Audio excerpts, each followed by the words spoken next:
میرے یہ دو سوالات ہیں۔ جی جی زور سے بولیے۔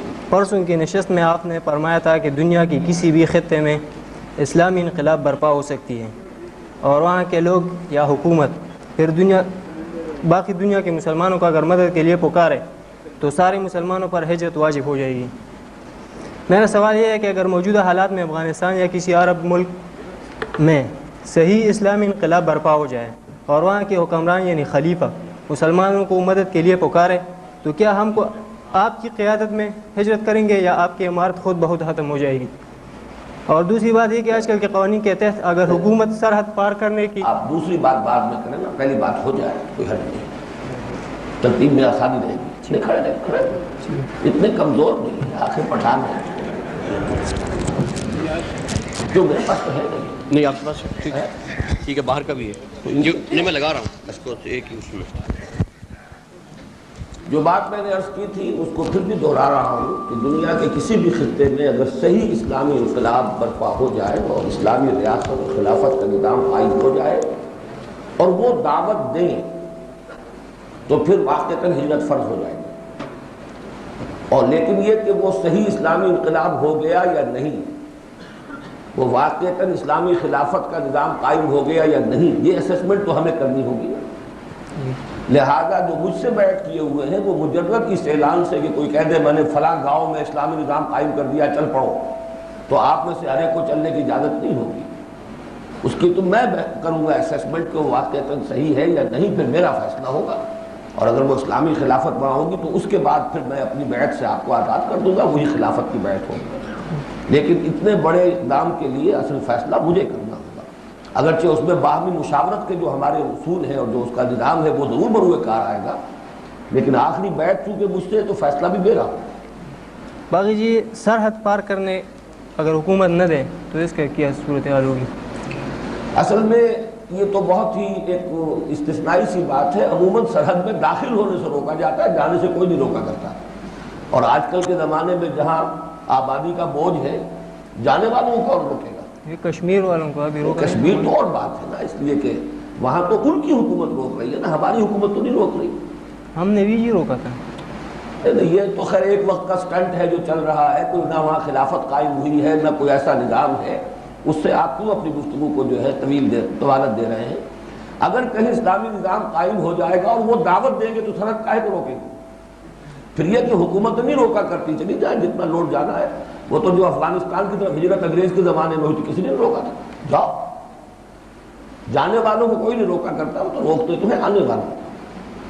جی دوسرا سوال، پچھلی رات کی تقریر میں یہ بات بیان ہوئی کہ موجودہ عالم اسلام اگر متحد بھی ہو جائے تو اسرائیل یعنی یہودی قوت کا مقابلہ نہیں کر سکتا، ان کا مقابلہ صرف حضرت عیسیٰ علیہ السلام کرے گا، اور وہ دجال کو قتل کرے گا، یہود کا خاتمہ آپ علیہ السلام کے ہاتھوں ہوگا۔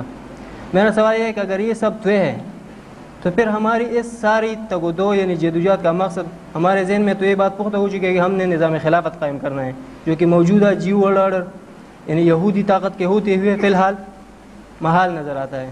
تو پھر کیا ہمارے یہ سب جدوجہد آبس ہے اور ہمیں حضرت مسیح علیہ السلام کا انتظار کرنا چاہیے اور اس وقت تک صرف دعوت کا کام چلیں گے یا مسلح جدوجہد بھی کریں گے؟ اس میں کئی سوال ہیں ایک سوال میں۔ پہلی بات تو یہ ہے کہ جو میری بات ہے اس کی پوری ترجمانی آپ نے نہیں کی ہے۔ میں نے اس میں یہ کہا کہ اگر ساری قوت جو اس وقت ہمارے پاس ہے، باقی یہ کہ ان حکومتوں کا اور ان قوموں کا جمع ہونا تو محال عقلی ہے، ہو سکتے ہی نہیں، اس لیے وہ ایک بالفرض کے ساتھ بات کی گئی ہے، اس کی کوئی توقع، اس کا کوئی امکان نہیں ہے۔ اور ثانیاً یہ کہ اس کے لیے جو اصل ان کی طاقت ہے اس کے لیے توڑنے کے لیے ایک اعجازی قوت ہی درکار ہوگی جو معجزہ نما ہو، جیسے کہ حضرت مسیح کی ہے۔ البتہ ہر بڑے کام کے لیے تمہیدی کام ہوتے ہیں۔ وہ رات اصل میں وقت نہیں تھا کہ جو میں نے اسی لیے مقالے کا حوالہ دیا تھا کہ وہ جو پیشن گوئیاں ہیں کہ کسی غیر عرب ملک کے اندر پہلے وہ طاقت فراہم ہوگی اور پھر یہاں سے مدد جائے گی، تو اصل میں جو یہود اور جو بنی اسماعیل امیین کا مارکا تو وہی ہونا ہے، اور اس میں آخری فیصلہ کن چیز جو ہے دجال جو یہودیوں میں سے ہوگا اس کا قتل ہے، وہ تو ہوگا حضرت مسیح کے ہاتھوں، لیکن اس سے پہلے حضرت مہدی کے نام سے ایک شخصیت تو ہوگی نہیں، وہ تو مسیح نہیں ہے۔ اور پھر یہ کہ ان کی مدد کے لیے جو دوسری طرف سے جو قوتیں جائیں گی تو وہاں کہیں وہ انقلاب برپا ہوا ہو تب ہوگا، اس اعتبار سے ہمارا اپنے کام کو جاری رکھنا وہ تو اپنی جگہ پر لازمی ہے۔ آخری درجے میں یہ سمجھ لیجئے کہ جب ہمیں قرآن یہ بتاتا ہے کہ غزوہ بدر میں ہے مسلمانوں تم نے انہیں قتل نہیں کیا بلکہ اللہ نے قتل کیا، تو کیا اس دلیل سے آگے انہوں نے اپنا قتال چھوڑ دیا؟ جب اللہ کا کام ہے تو اللہ کر دے گا پھر۔ وَمَا رَمَيْتَ إِذْ رَمَيْتَ وَلَكِنَّ اللَّهَ رَمَىٰ فَلَمْ تَقْتُلُوهُمْ وَلَكِنَّ اللَّهَ قَتَلَهُمْ۔ اگر اس دلیل سے بعد میں مسلمانوں نے جد و جہد ختم نہیں کی تو اب بھی اگر ہمیں یہ معلوم ہو کہ اصل فیصلہ تو وہی ہونا ہے، اور وہ فیصلہ حضرت مسیح علیہ السلام کے نزول ہی پر ہوگا، یہود کا خاتمہ۔ اس کا یہ مطلب ہرگز نہیں ہے کہ ہم پر جو فرائض دینی عائد ہوتے ہیں ہم انہیں ملتوی کر دیں اور مؤخر کر دیں۔ ہمیں اپنی سی جد و جہد اپنے علاقے میں جاری رکھنی ہے، کیا عجب کہ یہیں سے وہ طاقت فراہم ہو کہ جو پھر اس وقت وہاں فیصلہ کن امداد جو ہے زمین پر امداد وہ یہاں سے وہاں پہنچ سکے۔ باقی جو اصل میں اسرائیل کی اصل قوت ٹوٹے گی وہ حضرت مسیح کے ہاتھوں ٹوٹے گی، ورنہ خبریں موجود ہیں کہ شکستوں پر شکستیں ہوں گی یہودیوں کے ہاتھ۔ تو یہ کمزوری سے نہیں پڑتے انسان کے ذہن میں کہ ہمیں ویسے بھی شکست اسی ہونی چیز ہے؟ کی ضرورت ہے کہ اصل میں اس حقیقت کو جاننے کے باوجود کمزوری نہ آئے، یہ ہمارے ایمان اور احساس فرض کا نتیجہ ہونا چاہیے۔ ہمیں یہ معلوم ہے کہ کچھ نہیں ہوگا جب تک اللہ نہیں چاہے گا، لیکن اس کے یہ معنی نہیں ہے کہ ہماری جد و جہد ختم ہو جائے۔ جد و جہد امکانی حد تک کرنی ہے، لیکن یہ بھی یقین رکھنا ہے کہ ہمارے لیے کچھ نہیں ہوگا جب تک کہ اللہ کی طرف سے اذن نہ ہو۔ تو یہ توکل اور محنت اور مشقت ان دونوں کو برقرار رکھنا، اس کے لیے اصل شے یہی ہے کہ ہمارا احساس فرض قوی رہے اور مضبوط رہے، ہم اپنا کام کرتے رہیں۔ بس شکریہ جی۔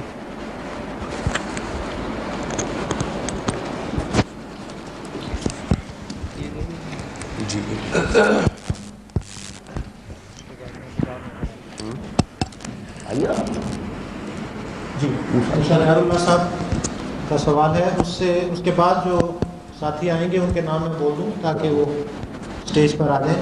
محمد علی یہ راولپنڈی اسلام آباد سے ہمارے رفیق ہیں، اور اس کے بعد ہیں ڈاکٹر علی خان بغاری داد السندھ سے، یہ دونوں حضرات تشریف لے آئے اسٹیج پر۔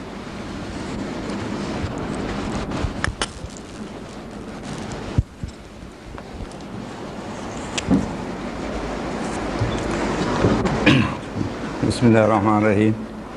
بخیر جناب امیر جماعت تنظیم اسلامی پاکستان، السلام علیکم ورحمۃ اللہ وبرکاتہ۔ بعد السلام جناب علی خدمت اقدس میں مؤدبانہ گزارش ہے، آپ اکثر ایمان کے بیان میں فرماتے ہیں کہ ایمان کے دو قسم ہیں، ایمان حقیقی، دوم قانونی۔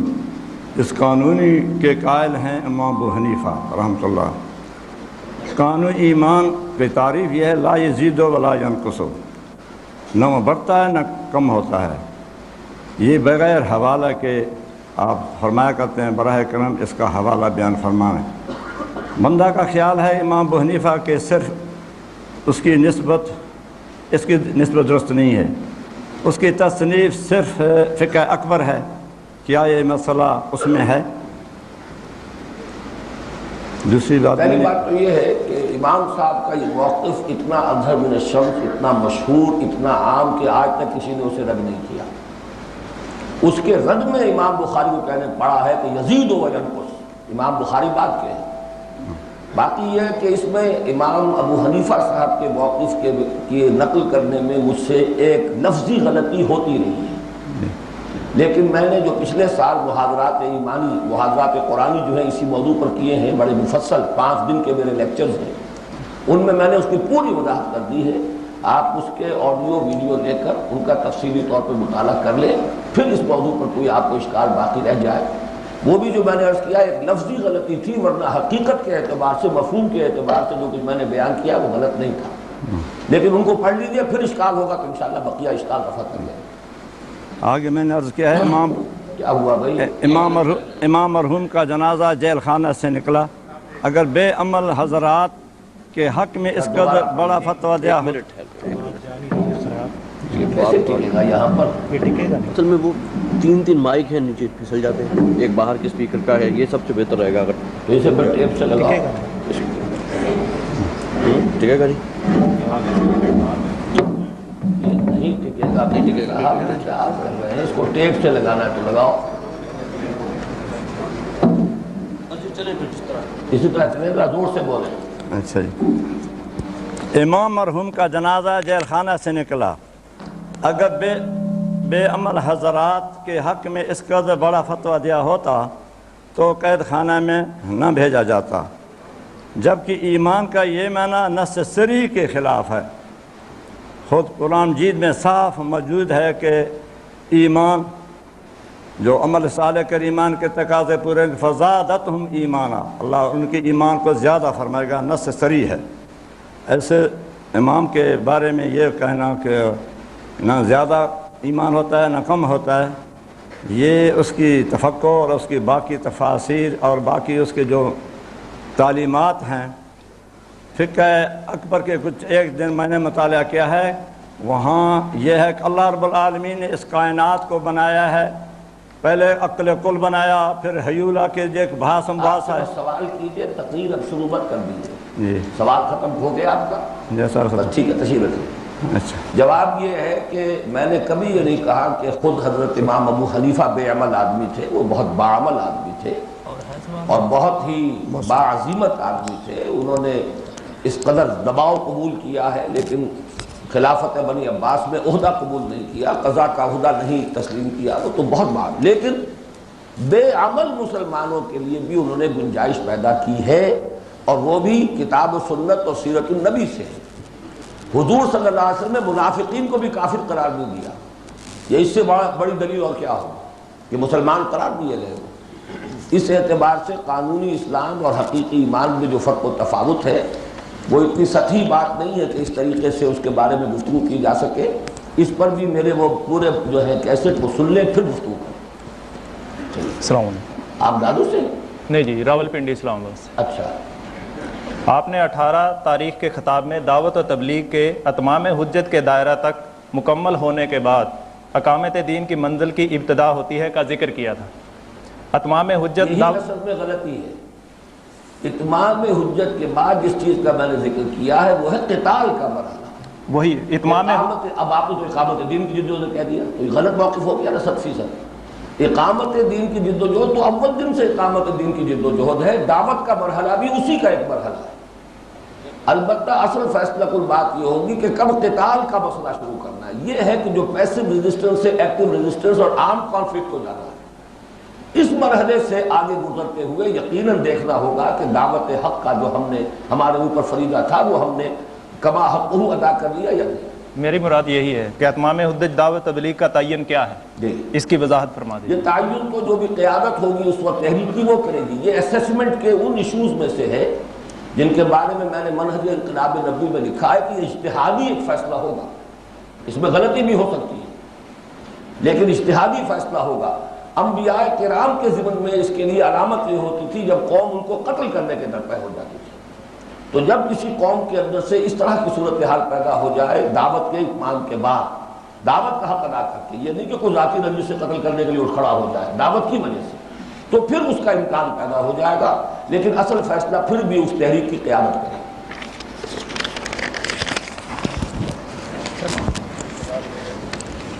جی کھل گیا، ایک منٹ۔ اب بھی کچھ سوالات جو ہیں وہ آ رہے ہیں، میں نے کل بھی وضاحت کے ساتھ یہ عرض کر دیا تھا کہ جو بھی تنظیم میں شامل پھاڑ کر پھینک دیجئے، بس ان کو مطلب اب لکھے نا، بالکل کوئی ہمارے پاس آئے بھی نہ سوال، اس کا جواب نہیں دیا جائے گا۔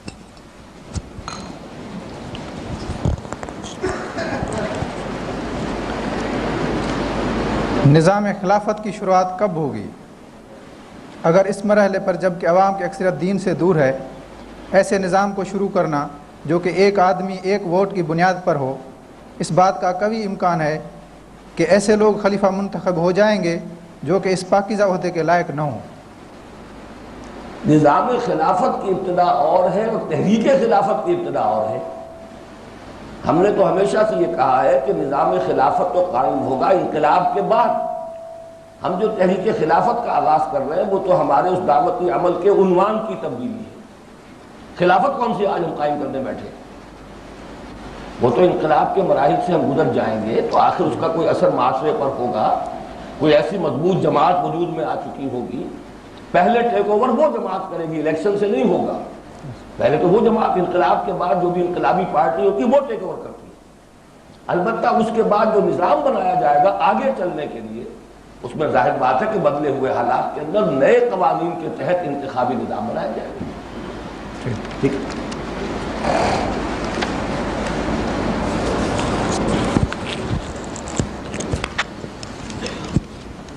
عباسی صاحب کو بلا دیجیے. جی سکندر صاحب سکندریہ سے یونس صاحب تشریف لے آئیں اور علی اصغر عباسی صاحب.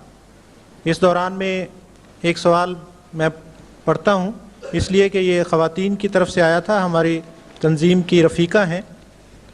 انہوں نے لکھا ہے کہ غض بصر کا اہتمام کرنا ہر مسلمان مرد و عورت پر یکساں لازم ہے.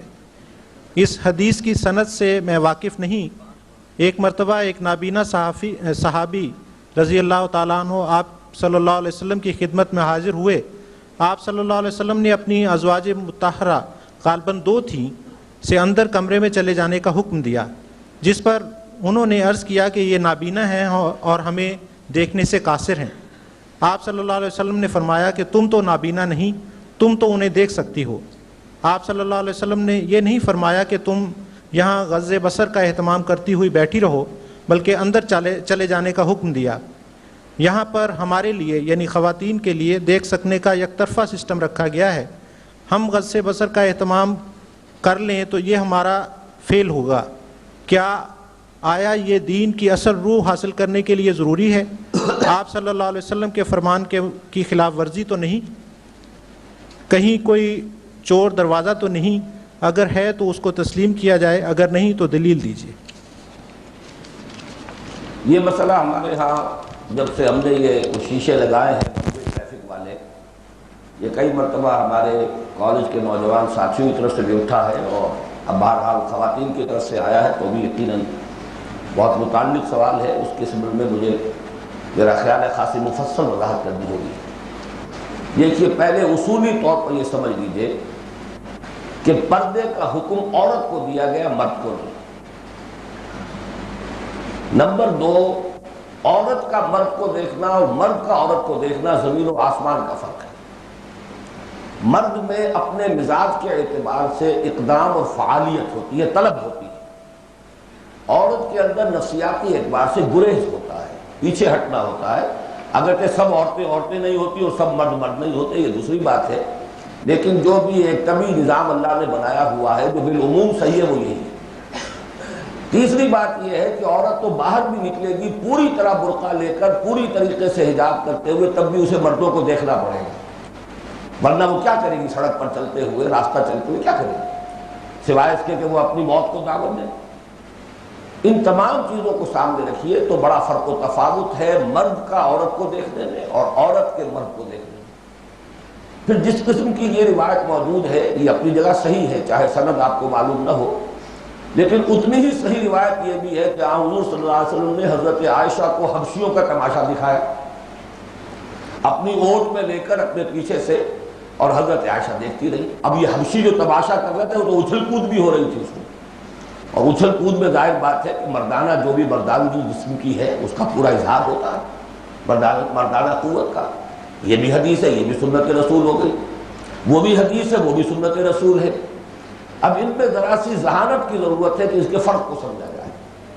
بڑا فرق ہے اس میں کہ کسی ایسے مرد کو دیکھ لیا کہ جو آج ہے کل نہیں ہوگا. وہ تو تماشا دکھانے والے بازیگر تھے، آج یہاں ہوں گے کل کہیں اور ہوں گے. ان کے ساتھ کسی مستقل کانٹیکٹ کا کوئی امکان نہیں ہے، کوئی ریپیٹڈ کانٹیکٹ کا امکان نہیں کہ بار بار ان کے ساتھ رابطے میں آنے کا امکان ہو.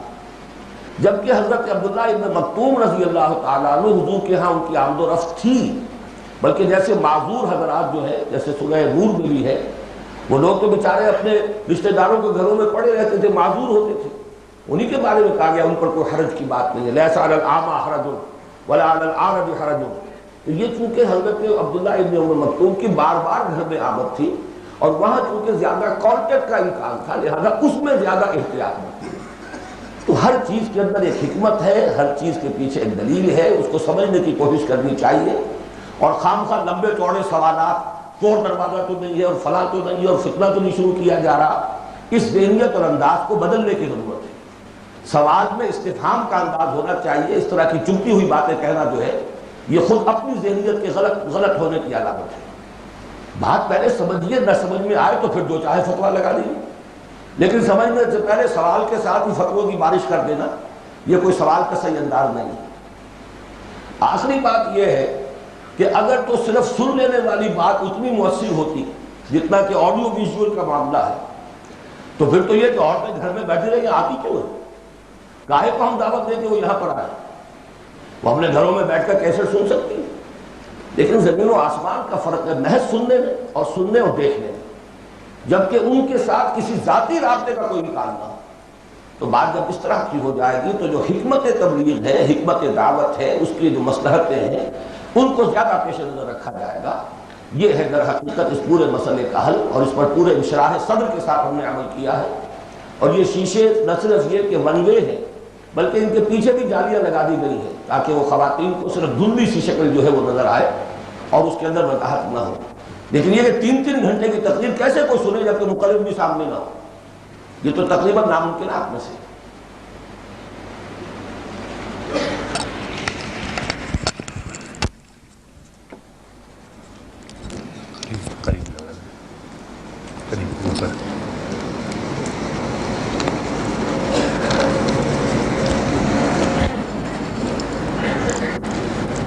بھائی اتنی دیر لگاؤ گے تو کیسے کام پورا ہوگا؟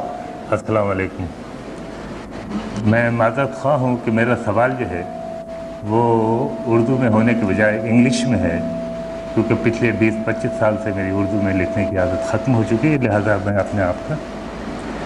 اور دوسری بات یہ کہ اس سے پہلے ڈاکٹر صاحب نے جو جواب دیا ہے اس کا پارٹلی جواب جو ہے مجھے اس میں مل گیا تھوڑا سا.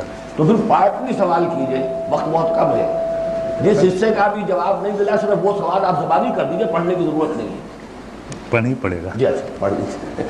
All Tanzim's present literature ends up in giving a call to the people for bringing about a revolution through Khilafat movement as a panacea of our present ills. Do we have a blueprint of action plan that can be immediately introduced if somehow Khilafat movement becomes successful, which is no doubt a hypothetical question in the present situation and context? What is the action plan to provide a trained manpower who can be entrusted with the implementation of Islamic Khilafat system in the country? Do we have a plan as to how switch over the whole government infrastructure from present secular capitalistic system to Islamic system of government? The basis of this question has been derived from our experience of pre-independence Pakistan movement, when Muslim League had demanded a separate homeland for the Muslims. The Muslim League had not even had a blueprint of future constitution of Pakistan before independence. It took us several decades to make a constitution eventually. You will agree that we should not land again in this type of situation should Allah grant our prayers and sustained efforts towards this noble cause. Answer to this question will also help forestall possible criticism against our call for Khilafat movement. Thank you. اب وہ آپ کی جو دقت تھی اردو میں پڑھنے کی مشکل تھی, آپ سمجھ تو اردو میں لیں گے نا. اب آپ کا فرض ہوگا کہ جو کچھ میں آپ کو اس وقت اردو معلّہ میں سمجھاؤں اس سے آپ انگریزی معلّہ میں منتقل کر کے پھر کہیں پہنچا دیں. پہلی بات یہ ہے کہ بلو پرنٹ کا بھی ہمیشہ کسی ریولوشن سے قبل صرف بنیادی ڈھانچہ دیا جاتا ہے, ڈیٹیلز کبھی نہیں دیے جاتے. کسی ریولوشن میں ایسا نہیں ہوا, حضور صلی اللہ علیہ وسلم کے ریولوشن میں بھی نہیں ہوا. اسی لیے شریعت پہلے آئی ہی نہیں. شریعت آئی ہے جبکہ مدینے میں ایک ریاست قائم ہو گئی ہے تب شریعت آئی ہے, پہلے شریعت ہی نہیں آئی. اور اسی طریقے سے دنیا کا کوئی انقلاب ایسا نہیں جس نے ڈیٹیل پہلے قانون اور ڈیٹیل خاکہ دے دیا. تو یہ تو فطرت کے اور عقل کے خلاف ہے. بلو پرنٹ درکار ہے اصولی. وہ اصولی بلو پرنٹ ہم کئی سال سے دے رہے ہیں. معاشیات کا ڈھانچہ یہ ہوگا, سیاسی ڈھانچہ یہ ہوگا, اور ہمارا سماجی نقشہ یہ ہوگا, یہ سب دے رہے ہیں. اس کے اندر جو ڈیٹیلز کا رنگ ہے وہ ظاہر بات ہے جب ضرورت پیش آ جائے گی تبھی در حقیقت جہاں ڈیمانڈ ہوتی ہے سپلائی ہوگی صحیح طور سے. جب ضرورت پیش آ جائے گی تو تفاصیل طے ہو جائے گی. پہلی بات. دوسری یہ کہ مین پاور در حقیقت اسٹرگل کے دوران جو ہے ترقی پاتی ہے. پہلے سے مین پاور کبھی بھی نہیں ہوا کرتی. ہماری انقلابی جدوجہد جیسے جیسے آگے بڑھے گی، انٹلیکچوئلز بھی تو آئیں گے نا اس کے لپیٹ میں، باصلاحیت لوگ بھی آئیں گے، ہر طرح کی ٹریننگ لیے ہوئے لوگ بھی آئیں گے. جیسے جیسے اسٹرگل بڑھے گی ہمارے پاس مین پاور کا ذخیرہ بھی ہر سطح کا فراہم ہوتا چلا جائے گا، اور اسی طرح تدریجاً پھر وہ اپنے اس کام میں لگ بھی جائیں گے. آخری بات یہ ہے کہ پاکستان موومنٹ پر اس کو قیاس کرنا، بالکل اس کو عربی میں کہتے ہیں قیاس مع الفارق، ایسی چیز کی مثال دینا جس کی صرف سے کوئی مناسبت دوسری چیز کے ساتھ ہوئی نہ. وہ ایک خالص قومی تحریک تھی. اس قومی تحریک میں مسلم ہے تو مسلم لیگ میں شروع سے یہی فرق نہیں تھا کہ یہ شراب کا اڈا چلاتا ہے یا یہ چکلے کا جو ہے وہاں پر چودھری ہے. وہ مسلم لیگ کا رکن بھی بن سکتا تھا، مسلم لیگ کا لیڈر بھی بن سکتا تھا، اور بنے ہیں. منٹگومری میں جو مسلم لیگ کے صدر تھے وہ شراب کے ٹھیکیدار تھے وہاں، ہمیں یہ معلوم ہوا آ کر. تو یہ تو تحریک کا مزاج بتا دیتا ہے کہ اس کے نتیجے میں کیا آئے گا. ایک قومی ریاست، قومی تحریک تھی، قومی ریاست وجود میں آ گئی. اب اس پر قیاس کرنا ہی غلط ہے. ہم تو ایک اسلامی تحریک لے کر چل رہے ہیں، اس میں سب سے پہلے یہ کہتے ہیں خود توبہ کرو، خود باز آؤ، خود حرام کو چھوڑو، خود فرائض کے کاربند ہو. تو جو لوگ اس طریقے سے قیادت میں آئیں گے ان سے آپ کیسے توقع کر سکتے ہیں کہ وہ اس کے مطابق ہو جائیں گے کہ جو پہلے قومی تحریک کے نتیجے میں جو بھی ہمارے سامنے مشکلات آئی، ان میں تو زمین و آسمان کا فرق ہوگا. اس اعتبار سے ہمیں مسلم لیگ کی تحریک کو زیرو بھی نہیں کر دینا چاہیے. بہرحال مسلمانوں کے لیے ایک آزاد خطہ جو انہوں نے لے لیا یہ بھی ان کی ایک اچیومنٹ ہے، لیکن یہ کہ اس کو اپنی جگہ پر رکھیے. اس سے کسی اسلامی انقلاب کی توقع نہیں تھی، اور یہی مولانا مودودی اور جماعت اسلامی کا وہ موقف تھا جسے میں آج بھی 100% اون کر رہا ہوں کہ اس کے نتیجے میں اسلام نہیں آ سکتا. پاکستان بن جائے گا لیکن وہ قومی ریاست ہو.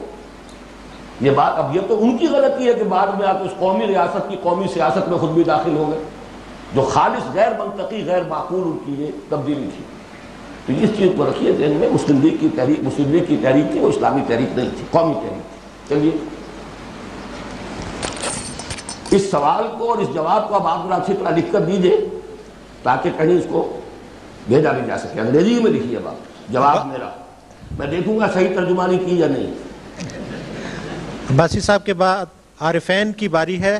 ایک عارف ہیں حلقہ سرحد سے محمد عارف، اور دوسرے ہیں عارف سبحان وسطی کراچی سے. یہ دونوں سٹیج پر آ جائیں.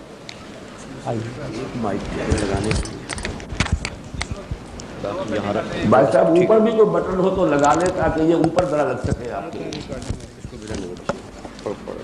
یہ ایک ہی لگا. السلام علیکم. بسم اللہ الرحمن الرحیم.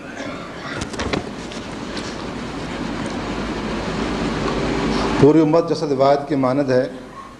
اس وقت صوبہ سندھ خصوصاً اندورن سندھ بدامنی کی آگ میں گرا ہوا ہے.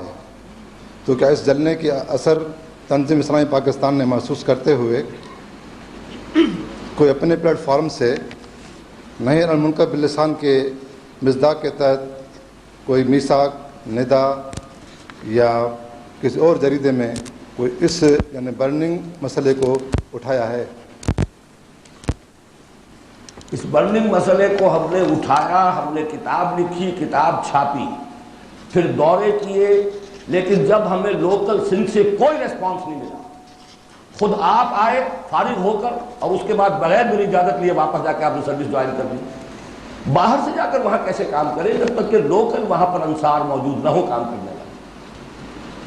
سومرو صاحب آئے، بڑی امیدیں مجھے ہو گئی تھی، لیکن بہرحال وہ بھی پھر اپنی تعلیم یہاں سے لے کر پھر سروس میں چلے گئے. احمد صادق بیٹھا ہوا ہے، یہ جا کر پھر دفن ہو گیا وہیں پر دادو کے اندر، اپنے رائس مل کے اندر. ساری تعلیم بھی گئی، جو کچھ تھا سب کچھ ہو گیا، اب وہیں پر اپنے کاروبار. تو میں کیا کروں؟ یہ رہا جہاں تک یہ آنے کا اور جانے کا وہ تو بحث ہو جائے گا. جواب میں نے دے دیا. جب تک لوکل نہیں لوگ سامنے آئیں گے سندھ کے، ہم نہیں کام کر سکتے. جا کر میں نے 2 دورے کیے اور دونوں کا رد عمل دیکھ کر جو ہے اس کے بعد میں بیٹھ گیا. کیا کروں؟ اللہ سوال پڑی. سود کے لیے اور اریانے کے لیے تو یہ مظاہرے ڈیمانسٹریشن ہو سکتی ہیں. تو یہ لاہور سے لے کر گاڑی بھر کر جاؤں وہاں پر. کراچی میں تنظیم ہے جو صوبہ سندھ کی تنظیم کے اندر کہاں؟ کراچی کے اندر بھی لے دے کر میں لے کر آیا ہوں نسیم الدین صاحب کو، اور وہاں سے ابوظہبی سے لا کر جو حال تنظیم کراچی کا ہے وہ بھی سامنے ہے. اصل میں سندھ میں کراچی والا بھی جا کے کام نہیں کر سکتا. جب تک کہ آپ لوکل آدمی پیدا نہیں کریں گے۔ دوسرا سوال ہے، باطل نظام کے بدلنے کے لیے ایک منظم تربیت یافتہ اور ایمانی قوت سے سرشار جمعیت کے حصول کے لیے تنظیم اسلامی پاکستان قائم کی گئی ہے تاکہ مناسب جمعیت میسر ہونے پر اسے باطل نظام سے ٹکرایا جائے، پھر تخت یا تختہ۔ تو کیا تحریک خلافت کا اعلان انقلابی تحریک سے پسپائی ہے؟ پھر یہ کہ تحریک خلافت کی تشہیر کے نتیجے میں ملنے والے معاونین کو نظم کرنے اور ان کو تربیت ترویج کے لیے کوئی پروگرام وضع کیا گیا ہے، یا یہ کہ شارٹ کٹ راستہ اختیار کیا گیا ہے کہ یہاں کوئی اختیار کرنے کا کوئی ارادہ ہے، اور پھر ایسے کچے امبارے کو ٹکرانے کا نتیجہ بھی سامنے ہے۔ اس شارٹ کٹ راستے کا نتیجہ جو کہ تنظیم کے جمع امجد نے اپنایا، اس کے نتیجہ بھی سامنے ہے۔ یہ تو آپ نے پورے سارے نتائج خود برآمد کر لیے اور الزامات کی فہرست بنا دی۔ ہم نے کوئی شارٹ کٹ نہیں آزمایا، نہ اختیار کیا ہے، ہم نے صرف رابطہ عوام کا عنوان بدلا ہے تحریک خلافت۔ پہلے ہم اسلامی انقلاب، اسلامی نظام، حکومت الہیہ، اقامت دین، یہ الفاظ استعمال کرتے تھے، اب ہم نظام خلافت کا قیام، صرف یہ ایک عنوان کی تبدیلی ہے۔ باقی جیسے مختلف جماعتوں میں ہمدرد ہوتے ہیں، معاون ہوتے ہیں، ہم نے اس طور سے معاونین تحریک خلافت، لیکن یہ بھی در حقیقت ہمارا رابطے کی ابتدائی شکل ہے، ان کو ہم کھینچ رہے ہیں کہ وہ آئیں عملی اسلام کی طرف۔ ایک سب سے بڑی مثال میں آپ کو دیتا ہوں، رات جو ہمارے یہاں آئے تھے، یہ ایک بڑے یہاں پہ اونچے جو ہمارے وکلاء ہیں، ان میں سے سید معین الدین شاہ صاحب نظام اسلام پارٹی میں بھی تھے، کلین شیف تھے، لیکن یہ کہ وہ خلافت کا بھی کام جو مولانا وسیع بدر صاحب کے ساتھ ہو رہا ہے اس میں بھی تھے، پھر ہمارے کانٹیکٹ میں آئے ہیں، ہمارے معاون بنے ہیں، اب انہوں نے داڑھی رکھ لی ہے۔ اس طریقے سے جب ہمارے رابطے میں آئیں گے تو ہم انہیں اسی طریقے سے پختگی کی طرف لائیں گے، اور اقدام کا فیصلہ تو ہم کریں گے اصل میں تنظیم کی اسٹریکٹ کی بنیاد پر، معاونین کی تعداد کی بنیاد پر نہیں، لیکن ابتدائی رابطے کے لیے ہم نے شکل پیدا کی ہے۔ باقی ہمارا فلسفہ انقلاب، ہمارا منہج انقلاب نبوی جوں کا توں انٹیکٹ ہے، وہی کا وہی، اس میں کہیں کوئی تبدیلی، کوئی شارٹ کٹ، اللہ ہمیں اس سے بچائے، اس کا کوئی ارادہ نہیں۔ تو اس میں عوامی تحریک برپا کرنے کی ضرورت ہے، یہ آپ نے عوامی تحریک رابطے کے لیے، یہ بھی آپ نے دیکھا کہ نہیں دیکھا، عوامی تحریک کس لیے؟ تاکہ لوگوں کو نظام خلافت کی برکت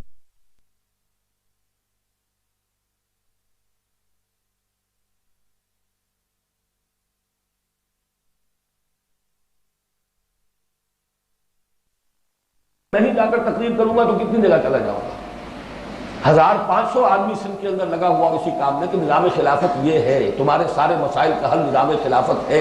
یہ تحریک رابطے کے اعتبار سے، وہ تحریک اس انداز میں نہیں کہ کوئی ہمیں تصادم مول لے لینا ہے، ختم۔ تیسرا سوال، انتظامی امور کے لیے حکومت وقت نے چھوٹے چھوٹے حلقے بنائے ہوئے ہیں جو اس وقت ڈویژن اضلاع پر مشتمل ہیں، تو کیا نظام خلافت کے پروگرام میں چھوٹے چھوٹے صوبوں کا اعلان کر کے آیا کسی لسانی گروہ کی ہمدردی حاصل کرنا مقصود ہے، یا یہ کہ خانہ جنگی کو ہوا دی جا رہی ہے جو بالآخر تقسیم علاقہ، صوبہ اور پاکستان کا موجب بن سکتا ہے؟ تو کیا اسلام کے نام پر بڑھنے والے ملک کی خیرخواہی ہو رہی ہے یا عداوت، جبکہ پاکستان کو انقلاب نبوی کے لیے مرکز اور محور گنگنایا جا رہا ہے؟ دیکھیے یہاں بھی اصل میں عباسی صاحب معذرت کے ساتھ میں عرض کروں گا کہ آپ خود دلیل دے رہے ہیں کہ سندھ میں میں نے دوبارہ دورہ کیوں نہیں کیا۔ آپ لوگوں کی ذہنیت کا اگر یہ عالم ہے، دیندار لوگوں کی ذہنیت کا، تو اس سے آپ اندازہ کیجئے کہ جی سندھ کے لوگوں کی ذہنیت کیا ہوگی۔ گویا کہ صوبہ کوئی آسمان سے اتری ہوئی بات ہے، ہر شہر کی تقسیم ہو سکتی ہے، ضلع کی ہو سکتی ہے، ڈویژن کی، صوبہ معلوم ہوتا ہے کہ کوئی آسمان سے نازل ہوا ہے۔ اگر یہ مذہبی لوگوں کا یہ حال ہے تو عوام کا وہاں کیا حال ہوگا، اس کو تو اندازہ اس سے کیجیے۔ قیاس کنز گلستان میں من بہار ہے۔ خانہ جنگی کا حل صرف یہ کہ تقسیم کر دیے جائے صوبے، خانہ جنگی تو ہوگی جو ہو رہی ہے، اس لیے ہم نے کہا تھا ہندوستان کی تقسیم اسی لیے کہ ہندو مسلم مسئلے کا حل ہو جائے گا۔ آخر 1 کروڑ کے قریب وہاں پر مہاجر بیٹھا ہوگا، آپ انہیں اٹھا کر سمندر میں پھینک دیں گے، کیا کریں گے؟ اور کس دلیل پر آپ ان سے یہ مطالبہ کرتے ہیں کہ وہ اپنی زبان اور کلچر کو بالکل چھوڑ دیں؟ کیا سندھی زبان اور کلچر آسمان سے نازل ہوا؟ اس لیے کہ وہ پاکستان کے لیے یہاں آئے، اس لیے کہ آپ نے دعوت دی انہیں، اس لیے کہ آپ کی اسمبلی نے پاکستان کے تحریک کے حق کے اندر جو ہے ریزولوشن پاس کیا۔ آپ کے جی ایم سید نے ان کی خوشامدید کی کہ یہاں پر آؤ اور ہمیں ہندوؤں سے بچاؤ۔ اور صرف تقسیم صوبہ اگر ہو گیا ہے، جس کو ہم براڈر کانٹیکسٹ میں کہہ رہے ہیں کہ پورے ملک میں تقسیم کرو، سرائے کی صوبہ بناؤ، پختونستان بناؤ، پنجاب کو 4 حصوں میں تقسیم کرو۔ اس کے باوجود اگر رد عمل آپ حضرات کی طرف سے یہ آ رہا ہے تو اس سے اندازہ ہوتا ہے کہ ہماری مذہبی قوتیں بھی اگر اس درجے متاثر ہیں اس پروونشلزم سے۔ میں نے تو یہ کہا تھا کہ سندھیوں تم کیوں صرف سندھ کے اوپر کفایت کر رہے ہو، تو پورا سندھ تھا، رات بھی میں نے کہا یہ لاہور بھی سندھ ہے، سندھ و ہند، لیکن یہ کہ انگریز ایک صوبہ بنا گیا اور آپ اس صوبے کی سرحدوں کے پجاری بن کر بیٹھ گئے۔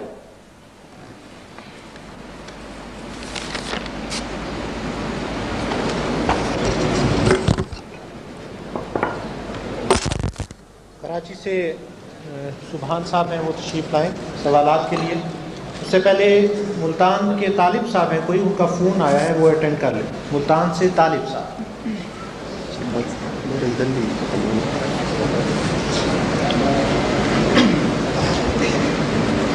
میرا یہ سوال، میں نے ایک عالم صاحب کی تقریر سنی تھی تو اس وجہ سے انہوں نے کچھ اشکالات ظاہر کیے تھے، وہ میرے ذہن میں بھی راسخ ہو گئے، تو میں نے سوچا کہ سب رفقا تک بھی پہنچ جائے اور آپ ان کے جوابات دے دیں۔ پہلا سوال ان کا یہ تھا کہ خروج جائز ہے، واجب نہیں ہے، تو کیا اس سے اقامت دین اور اس کی یعنی جدوجہد ساقط ہو جاتی ہے؟ کیا سوال ہے؟ خروج جائز ہے، واجب نہیں ہے، اس کی ذرا وضاحت کر دیں۔ بھائی جس نے بات کہی اس سے وضاحت مانگو نا، مجھ سے کائے کو کر رہے ہیں؟ اگر آپ یوں مشرق و مغرب شمال جنوب کے سوالات لا کے یہاں میرے سامنے رکھ دیں گے تو کیسے مسئلہ حل ہوگا؟ میری بات کے بارے میں سوال کرو۔ میں نے یہ کہا کہ خروج کا امکان ہے، حرام مطلق نہیں ہے، شرائط بڑی سخت ہیں۔ امام ابو حنیفہ اجازت دیتے ہیں لیکن اس شرط کے ساتھ کہ اتنی تیاری، اتنی طاقت ہو کہ بظاہر احوال کامیابی یقینی ہو۔ بس میری بات پر کوئی اعتراض ہے تو کیجیے، آگے چلیے۔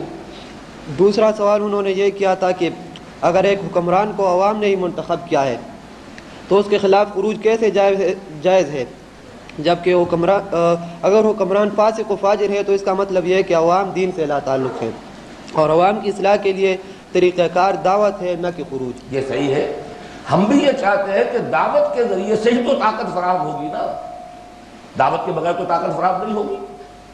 لیکن جب وہ طاقت اتنی ہو جائے کہ اس فاسق و فاجر حکمران کو ہٹانا یقینی نظر آئے تو کیوں اس کو ایک دن بھی باقی رکھے ہم؟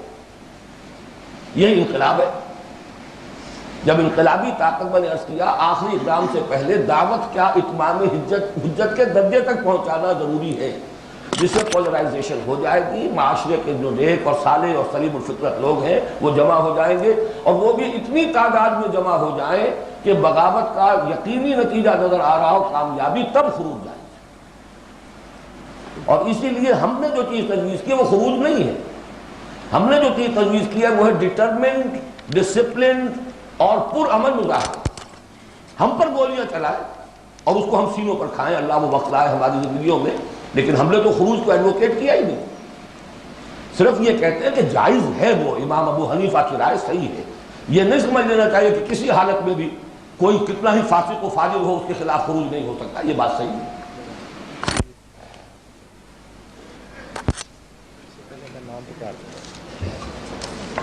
اس کے بعد حافظ محمد اشرف صاحب اور ہمارے ساتھی محمد افضل آوان صاحب سرگودا سے، یہ بھی تشریف لے آئیں۔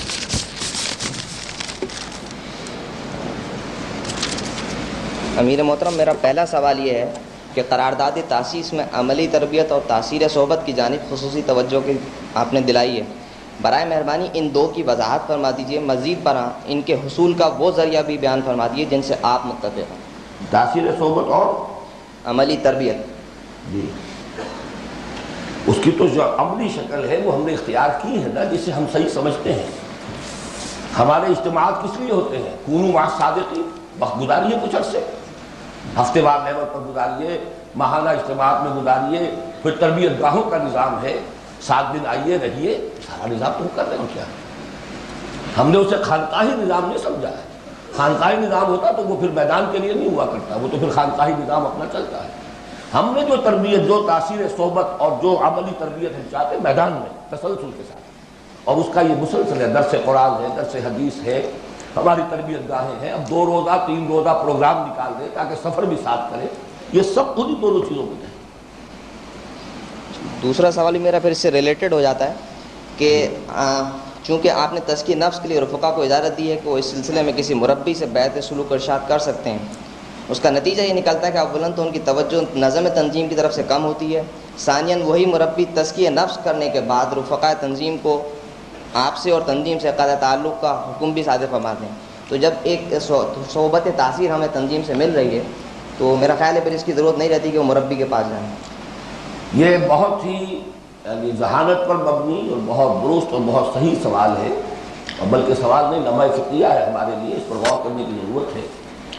اصل میں تو جب ہم نے یہ اجازت دی تھی تب بھی یہ قباحتیں ہمارے سامنے تھیں، لیکن ان سب کو آدمی تولتا ہے کہ کسی شے میں کیا چیز جو ہے وہ فائدے کی ہے، کیا چیز نقصان کی ہے، اور اس کے حساب سے آپ جو چیز بھی دنیا میں حاصل کرنا چاہتے ہیں فائدہ کوئی نہ کوئی قیمت اس کی ادا کرنی پڑتی ہے۔ اللہ تعالیٰ نے مزاج کچھ مختلف بنائے ہیں، سب مزاج ایک جیسے نہیں۔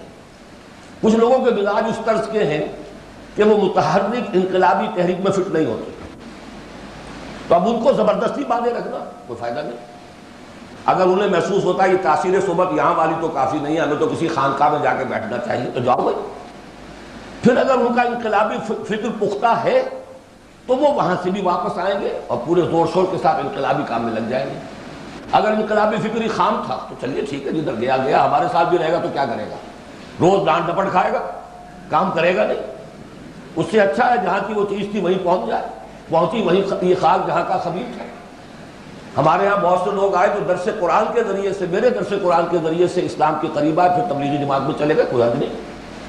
We stand to lose nothing, اس لیے کہ وہاں بھی وہ کوئی نہ کوئی دین کا کام کر رہے ہیں، ہمیں کیا کرا رہے ہیں۔ اور یہ مزاج کی بات ہوتی ہے، اس میں ہمیشہ اس حدیث کو سامنے رکھیے جو حضور نے غزوہ تبوک میں تبوک کے موقع پر جو نہایت حکیمانہ موتی ہمیں عنایت کیا ہے کہ وہاں جب بیٹھے ہوئے تھے، جنگ تو ہوئی نہیں، جو بھی 15-20 دن قیام رہا وہاں تو ایک طرح کی پکنک بن گئی تھی، اگرچہ وہ پکنک جو ہے کھانے پینے کی کمی تھی، وہاں فاقے والی پکنک تھی، باقی تھی پکنک، دینی پکنک، لڑائی ہوئی نہیں۔ تو وہاں جو گفتگویں ہوتی تھی حضور کی صحابہ کے ساتھ، ان میں سے بعض لوگوں کا تذکرہ کرتے تھے کہ فلاں شخص بھی پیچھے رہ گیا، وہ تو بہت اچھا تھا، کیوں رہ گیا، پتہ نہیں کیا ہوا۔ تو حضور جواب دیتے تھے چھوڑو اس کے ذکر کو، اگر اس میں کوئی خیر تھا تو وہ ہمارے ساتھ آ جاتا، اور خیر ہے تو آئندہ ہمارے ساتھ آ جائے گا، اور اگر خیر نہیں تھا شر ہے تو اچھا اللہ نے اس کے شر سے ہمیں بچا لیا۔ اتنا حکیمانہ قول ہے، اور قرآن میں بھی یہی ہے کہ پہلے حضور سے یہ کہا گیا آپ نے روکا کیوں نہیں ان کو، کیوں آپ نے ان کی جو ہے وہ معذرت قبول کر لی، عفا اللہ عنک لما اذنت لہم۔ لیکن دوسری طرف یہ کہا کہ اللہ ہی نے روک دیا انہیں، ورنہ یہ تمہارے ساتھ آتے تو فتنے اٹھاتے اور گھوڑے دوڑاتے فتنے جگانے کے لیے۔ تو اب یہ دونوں چیزیں دیکھیے متضاد چیزیں ہیں، دونوں چیزیں جمع ہو گئی ہیں، جو میں نے بار بار اس دفعہ کہا ہے کہ ذہن کی پختگی یہ ہے کہ متضاد چیزوں کو جمع کر سکیں، ہر چیز کا اپنا محل ہے، مقام ہے، اس مقام پر اسے رکھیے۔ تو اس وجہ سے ہم نے اس کی اجازت دی ہے، اور پہلے سے طے ہے کہ انہیں یہ طے کر کے جا کر لینی ہے اجازت، جو فائدہ اٹھانا ہے کہ اقدمیت اولیت اس بیعت کو حاصل رہے گی۔ اب اگر وہ اس پر قائم نہیں رہتے تو انہوں نے گویا کہ خود انحراف کیا ہے۔ فرض کیجئے ہم جبرن روکے رکھے ہیں، پتہ نہیں وہ کسی اور ہی بہت ہی خراب قسم کے آدمی کے پلے پڑ جائے، اس لیے کہ جو بھی وہ اچھے قسم کے لوگ ہیں جو کچھ صحیح تربیت بھی کرتے ہیں، ان کی تربیت سے لوگ استفادہ کریں، ٹھیک ہے، باقی وہ جہاں کا خمیر ہوگا وہاں وہ پہنچ جائے گا۔ تیسرا میرا ایک سوال بھی کہیں اور مشورہ بھی تھا، وہ یہ کہ تحریک خلافت کے آغاز کے بعد سے میں سمجھتا ہوں کچھ ہماری توجہ درس قرآن کی طرف سے کم ہوئی ہے۔ درس قرآن سے مراد میری آپ کے درس قرآن سے، اسد الرحمان یا نوید احمد صاحب جو ہم کو کراچی میں اویلیبل ہیں ان سے نہیں ہے، کیونکہ بہرحال آپ کا جو کہ امپریشن ہوتا ہے وہ الگ ہے۔ تو آپ کی کراچی آمد کے موقع پر ایٹ لیسٹ شام آلودہ کے طرز پر کوئی ایک پروگرام، 2 یا 3 ہم پروگرام رکھتے ہیں، تو اس میں آپ کا منتخب نصاب سے ہی وہ ہو، وہ ضرور ہونا چاہیے۔ نہیں، اصل میں اس معاملے کو آپ صحیح نہیں سمجھ رہے۔ جہاں تک اس دعوت نزول قرآن کے ساتھ میری وابستگی کا تعلق ہے وہ اعلیٰ حال ہی برقرار ہے، لیکن یہ کہ اس میں میری اس میں کنٹریبیوشن کی نوعیت یقیناً بدلے گی، اور وہ نوعیت ہی بدل رہی ہے۔ میں نے جو دورہ ترجمہ قرآن ہے اس میں میں اپنی تمام نقاہت اور جو بھی میری اب عمر ہے اس کے باوجود میں شرکت کر رہا ہوں۔ باقی یہ کہ ہمارے یہ اجتماعات ہو رہے ہیں تو ان میں درس قرآن، میری تو اصل میں ہر تقریر کے اندر کوئی نہ کوئی درس قرآن ہوتا ہے، البتہ میں اسی کو ریپیٹ کیے جاؤں تو پھر فائدہ کیا ہوا یہ آڈیو کا اور ویڈیو کا، کہ ہر جگہ پر میں ہی جاؤں اور جا کر وہاں پہ تقریریں کروں۔ یہ تو آپ لوگوں کا کام ہے، آپ کی قوت ہونی چاہیے اتنی کہ آپ لوگوں کو جمع کریں اور ویڈیو دکھائیں انہیں. اگر آپ اپنے کام کو اپنے ذمہ نہیں لیں گے اور چاہیں گے کہ میں ہی یہ کام کرتا رہوں تو آخر گاڑی کہاں تک چلے گی؟ یہ شمع تو ویسے بھی شاید آخری بھڑک پر تھی اور شاید اب جلدی بجھ جائے. تو یہ تو it has to be taken over by the next generation. تو اس کے لیے اب ان کو سامنے آنا چاہیے. اور آڈیو ویڈیو کے ذریعے سے میرا کام بامبے میں چل رہا ہے. کراچی کیا ہے؟ بامبے میں چل رہا ہے. آڈیٹوریم بنا دیا گیا وہاں پر ایک چھوٹا سا, جہاں پہ 24 گھنٹے دعوت عام ہے کہ کم سے کم 5 افراد کا بیچ آ جائے, زیادہ 25 سے زیادہ کی وہاں گنجائش نہیں. جب کہیں دن اور رات کے جس حصے میں کہیں وہ ہمیں پہلے سے نوٹس دے دیں, وہاں ان کو ویڈیوز دکھا دیے جائیں. تو یہ کام کریں. یہ تو میں ہمارے کہاں صدر جو انجمن کراچی کے ہے موجود, فرلوں پر ہے یا کہیں ہے؟ یہ خاص طور پر میں آپ سے کہنا چاہتا تھا کہ بامبے کا ایک وزٹ کیجئے اور وہاں پہ اس اداروں کو دیکھیے, اور آپ کم سے کم کراچی کے اپنے اس ادارے کو تو اس کا ایک اس سے 10 گنا بڑا ماڈل بنا دیجیے. یہاں تو 250 آدمیوں کو آپ دعوت عام دے سکتے ہیں جب چاہیں آئے اور یہاں پر ویڈیو دیکھیں. اب میرے آڈیو ویڈیوز کو آپ کو زیادہ ذریعہ بنانا چاہیے. باقی اس حد تک آپ کا مشاہدہ صحیح ہے کہ یہ جو عرصہ 6 مہینے کا تھا, جو انیشل ہم نے, اور میں نے بھی بڑی اضافی محنت کی ہے, اس میں یقیناً کمی ہوئی ہے, اور اس کو میں نے اپنی شورا کے اندر بھی اور اپنے عاملہ کے اندر بھی شدت کے ساتھ میں نے کہا ہے کہ یہ عدم توازن ہوا ہے, یہ مستقل نہیں ہونا چاہیے. بھائی یہ ٹائم تو ہو چکا 10:30 بجے. وہ تو 10:30 تک تو وہ اپنے عبدالرزاق صاحب کا بھی کہیں گے. وہ 10:30 سے کیا. اچھا چلو. بسم اللہ الرحمن الرحیم. یہ 3 سوال ہیں, بلکہ 2 سوال ہیں میرے. اولاً یہ کہ آپ نے آپ کے خطاب عام میں فرمایا تھا کہ شعور نبوت, جو کہ نفس ارتقاء کے مراحل جب آپ فرما رہے تھے, تو شعور نبوت کے بارے میں آپ نے فرمایا تھا کہ یہ بھی تدریجی مراحل کا متقاضی ہے, جبکہ اب تک کی جو معلومات تھی وہ یہ کہ نبی تو اول روز سے نبی ہے, رسالت اس کا ایک لائبلٹی یا ایک اس کا ذمہ داری ہوتی ہے. کیا اس کے بارے میں؟ اصل میں شعور نبوت تو میں نے اس کا عنوان قائم کیا ہے. نبوت کے ضمن میں ارتقاء ہوا ہے کس معنی میں کہ جیسے جیسے انسان کا شعور ترقی کر کے آیا اسی کے مطابق ان کو تعلیم دی گئی. جیسے جیسے فساد کے نتنے منظر سامنے آئے ویسے ویسے اس کا علاج تجویز کیا گیا. یہ دونوں پہلو جو ہیں اس اعتبار سے نبوت کے اندر ارتقاء ہوا ہے. اور نبوت کا یہ میری ذاتی رائے ہے, جو اب میں نے کہا ہے کہ میں نے ڈاکٹر رفیع الدین کے اس تقسیم میں جو ایک تقسیم مزید کی ہے جسے انہوں نے سائیکولوجیکل ایوولوشن کہا ہے, اسے میں 2 حصوں میں تقسیم کر رہا ہوں, ایک نبوت اور رسالت. تو اس میں میرے نزدیک شعور نبوت حضرت ابراہیم علیہ السلام پر آ کر اپنے عروج اور نقطۂ کمال کو پہنچ گیا ہے. اس میں اگلا سوال چونکہ میں پڑھ چکا ہوں آپ کا, اس کا جواب پہلے دے دوں. یہی وجہ ہے کہ خلیل اللہ حضرت ابراہیم, یہی وجہ ہے کہ امام الناس حضرت ابراہیم, یہی وجہ ہے کہ ابو الانبیاء حضرت, 3 نسبتیں وہ ہیں حضرت ابراہیم علیہ السلام کی کہ جن میں کوئی ان کا ساجی نہیں ہے, خود حضور بھی ساجی نہیں ہے. لیکن یہ نبوت کا مرحلہ. اس کے بعد اب رسالت کا دور شروع ہوا ہے, رسالت کا ارتقاء, اور وہ یہ کہ عملاً کسی معاشرے میں تبدیلی کی جائے. حضرت ابراہیم کے ذریعے تو عملاً کسی معاشرے میں تبدیلی ہوئی نہیں. وہ تو صرف ایک شیخ قبیلہ کی حیثیت سے ان کی شخصیت ہمارے سامنے آتی ہے, اور اس کے علاوہ یہ کہ کسی ملک میں اس طرح کی دعوت لے کر اٹھے ہوں, کہیں انقلاب برپا کیا ہو, تو کوئی نہیں. یہ ہے رسالت کا وہ پہلو جو اپنے تکمیلی مرحلے کو پہنچا محمد رسول اللہ صلی اللہ علیہ وسلم کی حیات طیبہ میں. اور اب اسی کو سوشلائز کر کے جب پوری دنیا کی سطح پر ہو جائے گا تو وہ نقطہ یعنی اختتام بھی ہوگا, نقطہ کمال اور نقطہ عروج کے علاوہ نقطہ اختتام بھی ہوگا کہ شعور کا یہ سارا سفر جو ہے اپنی آخری منزل تک پہنچ چکا ہو. اسی میں اصل میں اشارہ ہے. یہ چونکہ میں نے بار عرض کر دیا کہ میری ذاتی رائے ہے, یہی وجہ ہے میں دورہ ترجمہ قرآن میں بار بار نوٹ کراتا ہوں. حضرت ابراہیم علیہ السلام اگر تو آپ نبوت اور رسالت کو ہم معنی الفاظ میں استعمال کریں تو وہ نبی بھی ہے, رسول بھی ہے. لیکن اگر فرق و تفاوت دیکھیں تو وہ صرف نبی ہے, رسول نہیں ہے. اس لیے کہ جتنی قوموں کے اوپر عذاب کا ذکر قرآن میں آتا ہے اس کی فہرست میں سوائے ایک جگہ ہلکا سا اشارہ ہے, کہیں بھی حضرت ابراہیم کی قوم پر عذاب کا ذکر نہیں. حضرت نوح کی قوم ہلاک, حضرت ہود کی قوم ہلاک, حضرت صالح کی قوم ہلاک, حضرت ابراہیم حالانکہ جان کے درپے انہیں آگ میں ڈال دیا، وہاں سے ہجرت کر لی، کتنی مرتبہ تذکرہ ہوا، لیکن ان کی قوم پر عذاب کا ذکر نہیں۔ یہ نبوت اور رسالت کا وہ بنیادی فرق ہے۔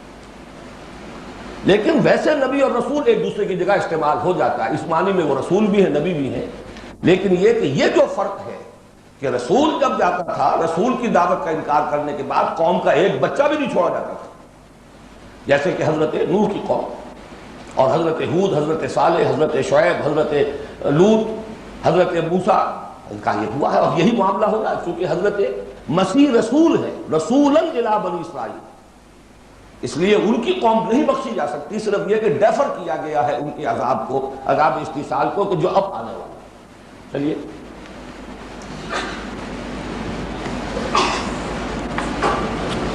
دوسرا سوال تھا کہ امت دعوت کے جن خطوں کے مکینوں تک ابھی تک دین فطرت اپنی پوری صراحتوں اور وضاحتوں کے ساتھ پہنچایا ہی نہیں گیا، کیا انہیں قانون کفر کے دائرے میں رکھنا درست ہے، جبکہ ان کی طرف سے بئی طور اس کا انکار ظاہر نہیں کیا گیا؟ میں نے اصل میں ذرا صحیح اصطلاح استعمال کی تھی، قانونی غیر مسلم، اور قانونی کافر بھی آپ نے کہہ سکتے جب نہیں مانتے، تو جب میں نے حقیقی کافر اور قانونی کافر کی تفریق پہلے ہی قائم کر دی تو سوال پیدا نہیں ہوتا۔ کافر تو بھائی مانا ہے، نہ وہ رسول کو مانے، نہ آخرت کو مانے، کسی چیز کو نہیں مانتے تو کافر ہیں، بلکہ وہ موحد بھی ہوں، رسول کو نہیں مانتے تو کافر ہے، غیر مسلم ہے۔ البتہ یہ ہے کہ یہ امت دعوت جو ہے اس تک دعوت پہنچانا مسلمانوں کی ذمہ داری ہے۔ اب اس ذمہ داری کو ہر فرد اپنی صلاحیت و استعداد کے مطابق ادا کرے گا۔ جماعت قائم ہوگی، وہ اپنے وسائل اور اپنی ذرائع کے مطابق اس کو استعمال کرے گی، اسی کے مطابق وہ درجہ بدرجہ جو ہے پروسیس آگے بڑھے گا۔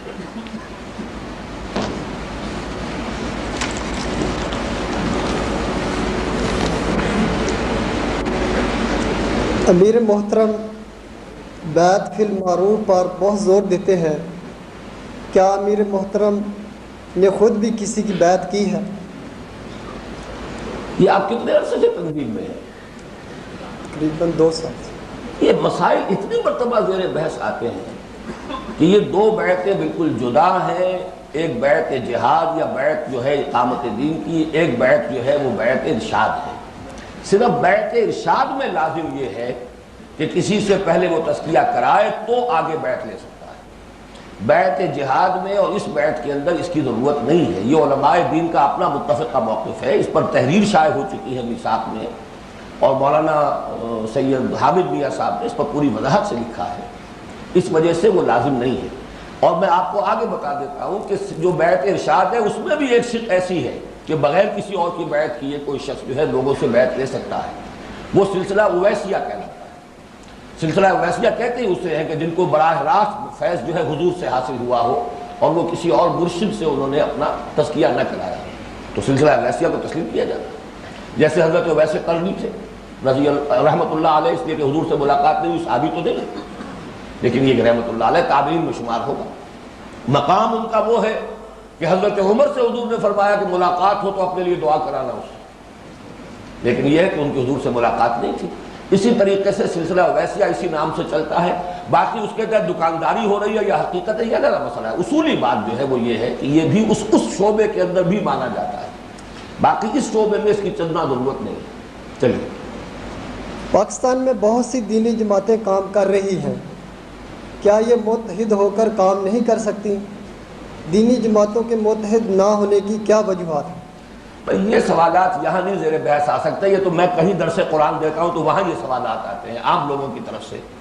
آپ ان سوالات کا حل لیے بغیر تنظیم میں آئے۔ حیران ہوں ایسی بنیادی باتوں پر اب میں 1 گھنٹے کی تقریر کروں۔ یہ اتحاد ناممکن العمل ہے، اتحاد صرف تقریبی مقاصد کے تحت ہو سکتا ہے، اور انقلاب آتا ہے ایک قائد اور ایک جماعت کی جد و جہد سے۔ 3 اصول ذہن میں رکھ لیں، اس لیے اس کے اوپر وقت ضائع کرنا بیکار ہے۔ اپنا کام کرتے جائیے، اپنے خلوص و اخلاص کے ساتھ دعوت دیجیے، کسی اور کی بات محسوس ہو بہتر ہے اس کے ساتھ شامل ہو جائیے، بلکہ مجھے بھی ہو جانا چاہیے۔ جب بھی مجھے محسوس ہو کہ کوئی اور شخص جو بہتر اس کام کے لیے موضوع تر ہے وہ آ گیا میدان میں اور میں اس سے بیعت نہ کروں تو میں مجرم ہوں گا اپنے ضمیر کا۔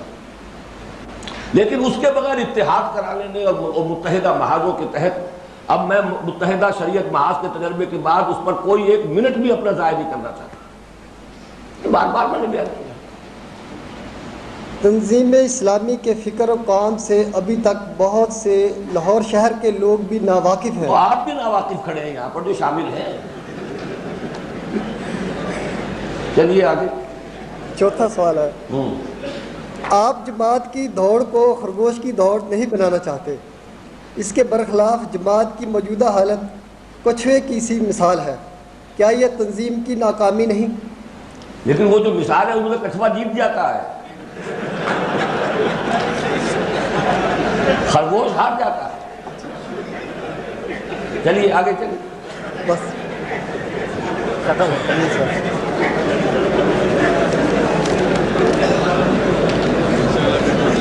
حافظ حسین صاحب کا ایک سوال رہ گیا تھا، وہ آخر پہ لکھا ہوا تھا، وہ جلدی سے اٹھ گئے۔ امیر محترم یہ تنظیم تربیت گاہ میں نہیں آئیں گے جی۔ حیات اجتماعیہ کے تشکیل کے ضمن میں جو کاوشیں ہوئی ہیں ابتدائی مراحل میں، اس میں آپ نے لکھا، کل اجتماعی مطالعہ بھی ہوا کہ مولانا امین احسن اصلاحی کے عزم مصمم اور نشاط و انبساط طبع کو ایک حادثہ نے تحلیل کر دیا، وہ حادثہ اگر براہ کرم اس کی وضاحت فرما دیں۔ جسے میں رام رکھنا چاہتا ہوں، آپ کیوں اسے افشا کرانا چاہتے ہیں؟ لیکن اب آپ نے چھیڑا مسئلہ بتا دیتا ہوں۔ اصل میں دو حادثے تو ہوئے خارجی، ایک ہوا داخلی۔ خارجی حادثہ تو یہ ہوا جس کے گواہ یہاں پہ ہمارے نجیب صدیقی صاحب بیٹھے ہوئے ہیں۔ جب میں انہیں لے کر نکلا ہوں لاہور سے، اپنی گاڑی تھی میرے پاس ایک ہل مین، اور فتح میں تھا، جیسے کہ حضرت موسیٰ کے ساتھ حضرت یوشع ابن نون تھے، اس قال موسیٰ لفتح، وہی لفظ میں نے استعمال کیا ہے۔ اور سکھر تک تو ہم گئے بائی روڈ، منگمری، ملتان، پھر رحیم یار خان، صادق آباد اور رحیم آباد ہوتے ہوئے سکھر۔ وہاں ایک اجتماع عام حضرات نے بدقسمتی ہماری منعقد کر لیا۔ وہاں جماعت اسلامی کے ایک حافظ کیا حمید اللہ جی وحید اللہ صاحب، انہوں نے کچھ تلخ ایسے ہی جملے جو ہیں جیسے سوالات ہوتے ہیں آج کل آپ بھی کرتے ہیں، تو اس قسم کا سوال کیا۔ اصلاحی صاحب آپے سے باہر ہو گئے بہت زیادہ غصے میں آ کر، اور انہوں نے بعض ایسی نازیبہ باتیں بھی کہہ دی جو نہیں کہنے کی تھی ایک عام بندے میں۔ تو اس پر اس کا شدید رد عمل ہمارے بعض رفقا میں ہوا کہ اس ٹیمپرامنٹ کے ساتھ تو یہ کوئی نئی دعوت اٹھانے والی بات ممکن نہیں۔ خیر اسے تو کہا جا سکتا تھا کہ ایک وقتی سی پرووکیشن ہے، اس میں تو بعض اوقات یہ ریکارڈ پر ہے کہ خود حضور کو بھی غصہ آیا ہے صلی اللہ علیہ وسلم۔ لیکن یہ کہ ایک مسئلہ اور ہوا کہ ایک احراری عالم دین نے جماعت اسلامی کی مخالفت میں کتاب لکھی، جماعت اسلامی اور اسرائیل، اور یہ اس میں الزام لگایا جماعت اسلامی اسرائیل کی ایجنٹ ہے۔ اس کتاب پر مقدمہ جو ہے تائیدی اور تحسینی وہ مولانا نے لکھ دیا۔ اس کا رد عمل بہت شدید تھا کہ اس کا مطلب یہ کہ میں دشمنی برائے دشمنی نہیں۔ دیکھیے میرا طرز عمل یہ کہ میں نے مولانا وسیم بدر صاحب کو روک دیا، تصنیف تیار ان کی، میں نے کہا آپ کو اس کے شائع کرنے کا حق حاصل نہیں ہے، الا یہ کہ آپ داعی کی حیثیت سے کھڑے ہو کر لوگوں کو بلانے کے لیے اسے ضروری سمجھتے ہو تو ٹھیک ہے بسم اللہ کیجیے۔ تقریب برائے تعمیر صحیح ہے، لیکن تقریب برائے تقریب اور دشمنی برائے دشمنی اس حد تک چلے جانا کہ جماعت اسلامی اور اسرائیل نامی کتاب کے اوپر جو ہے کتاب سے بڑی اس کے اوپر انہوں نے مقدمہ لکھ لیا۔ تو یہ دونوں چیزیں ایسی تھیں کہ جس سے ہمارے ساتھیوں کے حلقے میں ان کی طرف سے بڑی بددلی پیدا ہوئی۔ تیسرا حادثہ ان کے ہاں خانگی طور پر ایک ہو گیا تھا۔ ان کے بڑے صاحبزادے ابو صالح اصلاحی صاحب کا جن کا انتقال ہوا تھا کریش میں، قاہرہ میں جو ہمارا PIA کا جہاز جو ہے کریش ہو گیا تھا، اس میں وہ ان کا بھی انتقال ہوا۔ ان کی بڑی چھوٹی سی بچی تھی چند دن کی، وہ مولانا اصلاحی صاحب کی اہلیہ، حالانکہ ماں تو موجود تھی لیکن پتہ نہیں ان کی طبیعت پر، یعنی دادی جو ہے اس بچی کو اپنے پاس لے آئی تھی کہ اسے میں پالوں گی۔ تو وہ دادی کے پاس رہی 4-5 سال۔ اس کے بعد اس کی ماں جو تھی، وہ تعلقات خراب ہوئے ساس بہو کے، تو جو اصل ماں تھی یعنی مولانا ان کی جو ابو صالح کی بیوی، اس نے کہا کہ میری بچی مجھے واپس کرو۔ اب وہ بچی کا واپس کرنا جو ہے کوئی ایسا نفسیاتی حادثہ بن گیا کہ مولانا کی اہلیہ مرحومہ کو بھی بہت صدمہ اور بہت اس کا یعنی ہنگامہ رہا، اور مولانا اصلاحی صاحب بھی اس سے داخلی اور اعصابی طور پر بہت متاثر ہوئے۔ یہ 3 حوادث ایسے تھے جو کہ ایک خانگی اور داخلی تھا، حالانکہ اسے بھی کوئی رکاوٹ نہیں بننا چاہیے تھا، لیکن مولانا کو بھی جب اندازہ ہو گیا کہ میرے ساتھی جو ہے وہ مجھ پر اس طرح سے تنقید بھی کرتے ہیں، تو پھر ان کا وہ جو بھی انبساط اور انشراح تھا وہ ختم ہو گیا۔ اس لیے کہ اس کا بڑا حوصلہ چاہیے تنقیدیں سننے کا، اور اس کے بغیر جو ہے اس میدان میں نہیں آ سکتا آدمی، چاہے ڈانٹ ڈپٹ کر لے لیکن سنے تو صحیح۔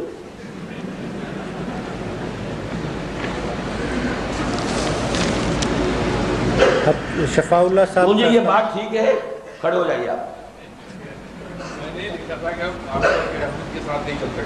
اچھا، یہ مجھے انہوں نے یاد دلایا ہے کہ انہوں نے مجھے خط میں لکھا کہ اصلاحی صاحب کے ساتھ ہم نہیں چل سکتے، اور یہ میں لکھ چکا ہوں۔ اس وقت اگر کوئی تنظیم بنتی تو ظاہر بات ہے اس بارات کے دولہ تو اصلاحی صاحب ہی تھے، اور تو کوئی ہو ہی نہیں سکتا۔ چلیے اگلے دو ساتھی ہیں محمد مقبول پشاور سے اور محمد ریاض، یہ بھی پشاوری سے ہیں، تنظیم اسلامی پشاور سے۔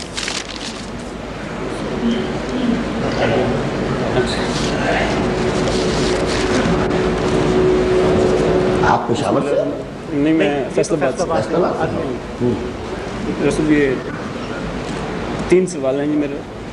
پہلا سوال ہے کہ اسلام کا غلبہ اول آئیڈیل قائد اور آئیڈیل انصار کے ہاتھوں ہوا تو بھی 30 سال تک سسٹین کر سکا۔ اب یقیناً نہ ویسا قائد ہوگا نہ ویسے انصار، تو ایسے میں جو غلبہ اسلام ہوگا وہ اس سے بھی کم مدت سسٹین کر پائے گا، تو کیا محنت ورث ہے؟ آپ کا کیا نام ہے؟ محمد شفاء اللہ۔ کیا کرتے ہیں؟ ایم ایس سی فزکس کی ہے میں نے، اسکول میں پڑھاتا ہوں پرائیویٹ۔ تنظیم میں کب سے ہے؟ 3-4 سال ہو گئے۔ 4 سال؟ 4 سال کی تو گاڑی آ جانی چاہیے تھی۔ بسم اللہ کیجیے، آپ کی سوچ بہت اچھی ہے، لیکن میں چاہتا ہوں کہ یہاں سٹیج پر آ کر تو کم سے کم آپ حضرات کو محسوس ہو کہ اس قافلے میں شمولیت جو ہے اس کے کچھ ظاہری تقاضے بھی ہیں، اور اس کی طرف ہمیں توجہ کرنی چاہیے۔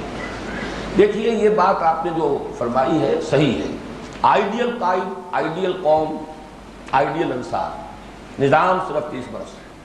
اس کا ایک جواب تو میں آپ کو دے چکا ہوں کہ در حقیقت یہ بہت آؤٹ آف پروپورشن جمپ تھی، بالکل حجت قائم کرنے کے لیے، تاکہ ہمیشہ کے لیے یاد رہے، ورنہ ابھی انسان کا جو اجتماعی شعور ہے اس درجے تک نہیں پہنچا تھا کہ سسٹین کر سکتا۔ وہ آئیڈیل قائد اور آئیڈیل قوم محمد رسول اللہ والذین معہ، وہ اتنے آئیڈیل تھے کہ انہوں نے آؤٹ آف پروپورشن جو ہے یہ چھلانگ لگوا دی۔ اچھا، اب اس کا دوسرا پہلو بھی دیکھیے۔ اب معاملہ یہ ہے کہ جیسے تربیت کے ہمارے پاس وسائل و ذرائع ہیں وہ وہاں نہیں تھے۔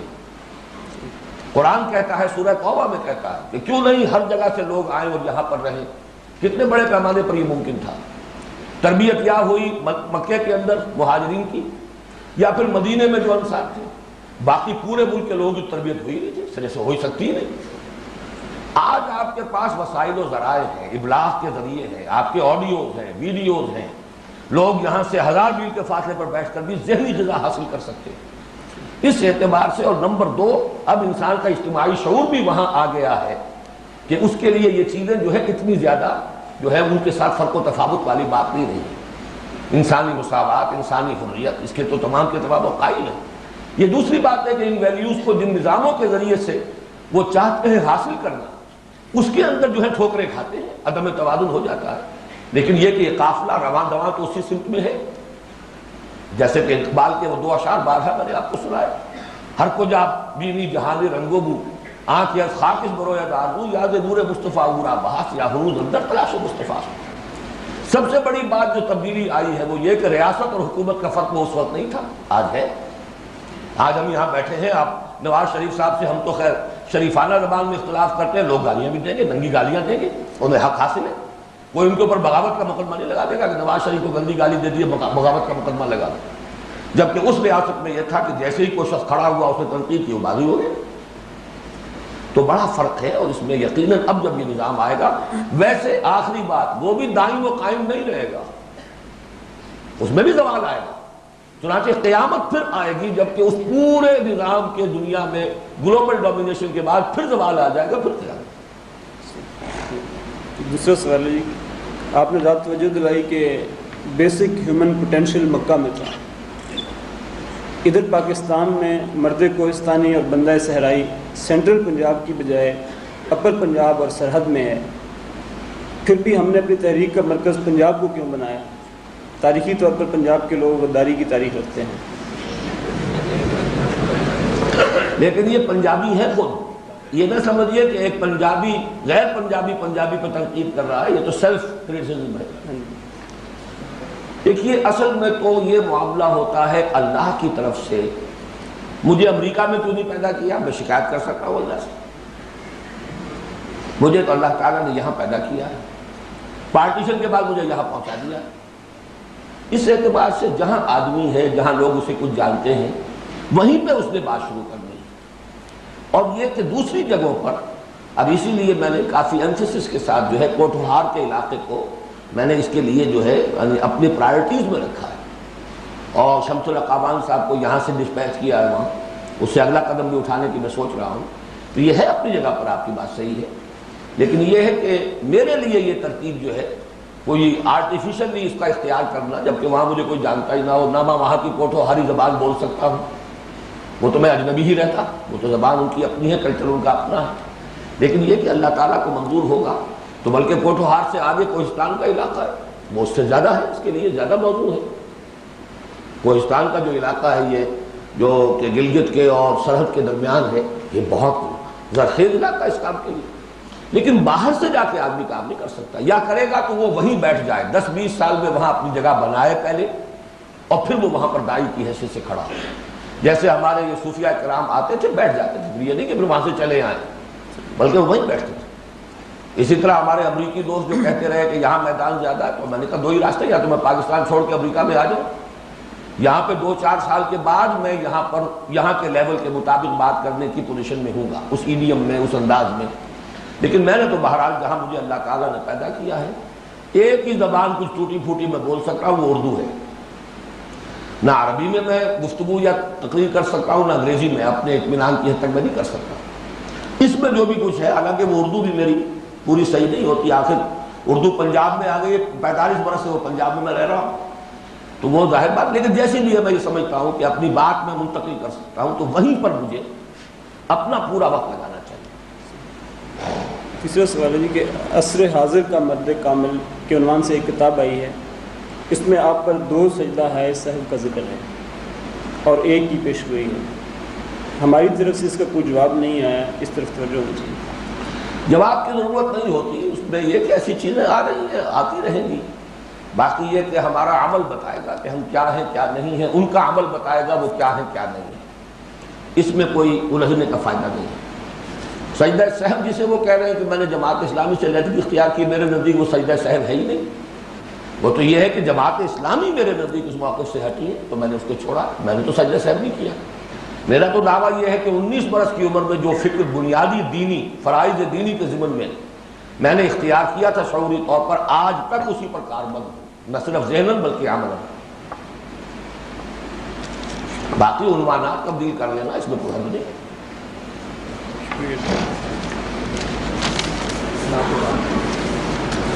یہ محمد مقبول صاحب نے پشاور سے.